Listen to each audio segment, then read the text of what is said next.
First of all, the idea, if you see a problem, you should be part of the solution. Don't tell someone else to be the solution. And the idea that if we act, we need to be the change we want to see in the world. So we collaborate, as we heard earlier, to solve problems, but we also want a more collaborative society which is good at trust, good at cooperation, good at working together. Those are the values we start from, but then we have a whole series of methods. And in many ways, we are part of a huge change in how innovation is done in the world. So it's not just science, genomics, hardware, the smartphones you all have in your hands. Innovation is now also about services, about user-driven innovation, design, public sector innovation, frugal innovation, data-driven innovation. A huge explosion of methods, many of which can be used for social challenges. Our problem, though, is the huge imbalance in where the world directs its money and its brain power.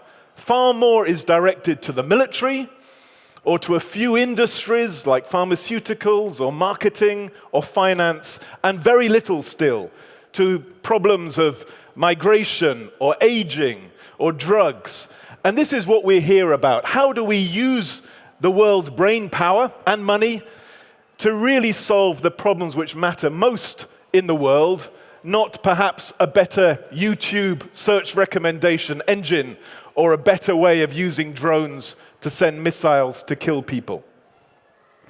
Now, many people in this room over the last 10 years have been part of building up this field. I think if we were meeting 10 or 15 years ago, we might have been talking about individual NGOs, individual social entrepreneurs.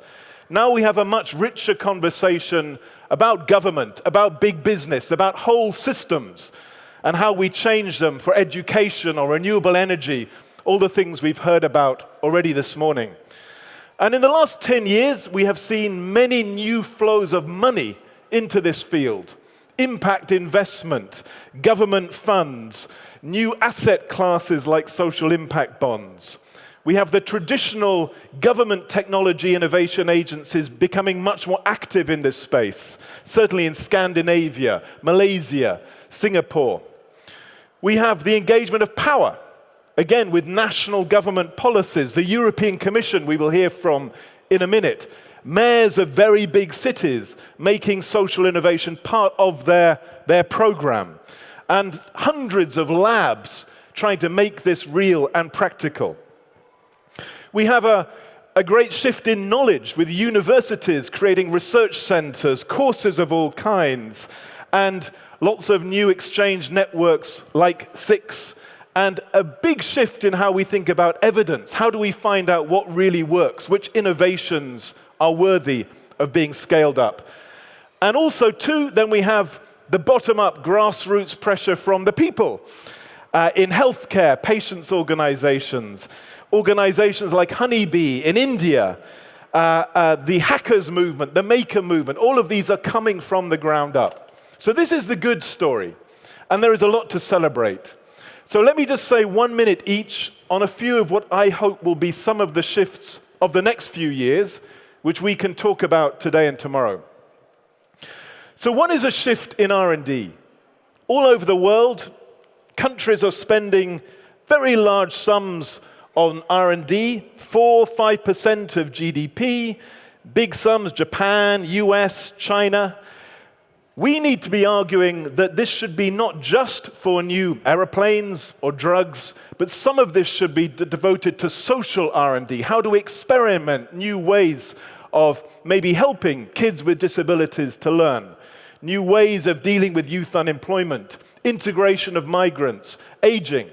This is an argument which has to be fought because these are big sums of money not really addressing the needs which matter most. We need to do much more to mobilize digital technology, data, collective intelligence. This is now a huge stream of social innovation. In Europe, about 2,000 organizations now come together in the DSI for Europe program, sharing methods of using digital for finance, like crowdfunding, or in healthcare, or in urban planning. And this is a very dynamic field: civic tech, social tech, digital tech.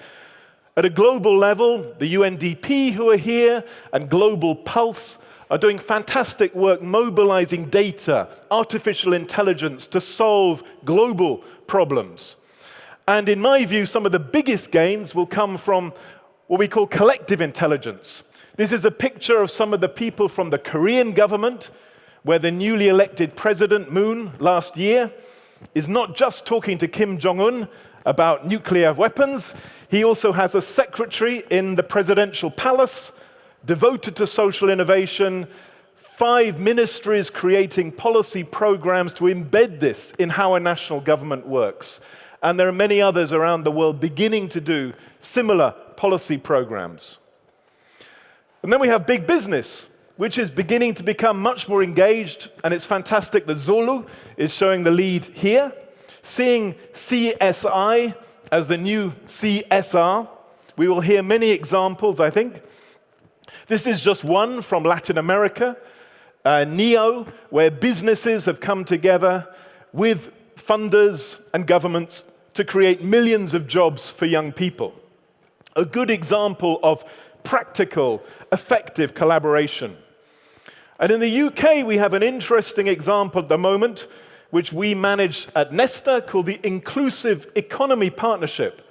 This is a formal collaboration of national government, big business, big employers, and civil society to work together on these big social challenges: transitions to work for young people, mental health, financial inclusion. We don't know if it works yet, but it's an attempt at a much more systematic structuring of partnership, with the Prime Minister and government playing a leadership role alongside business and civil society to scale up really good social innovations. And then we have the fascinating movements around politics and democracy around the world. In many countries, in a way, there's a choice. Do we see the future of democracy in a public who are passive, sometimes angry, but passive, or one where they are active and play a much more direct role in making decisions, making choices?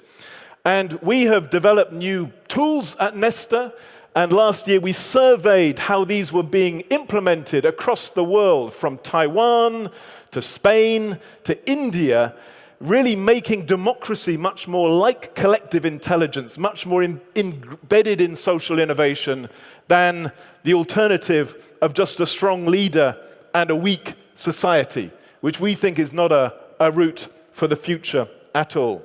And a very final point, all of this, I think, is above all about both value and values.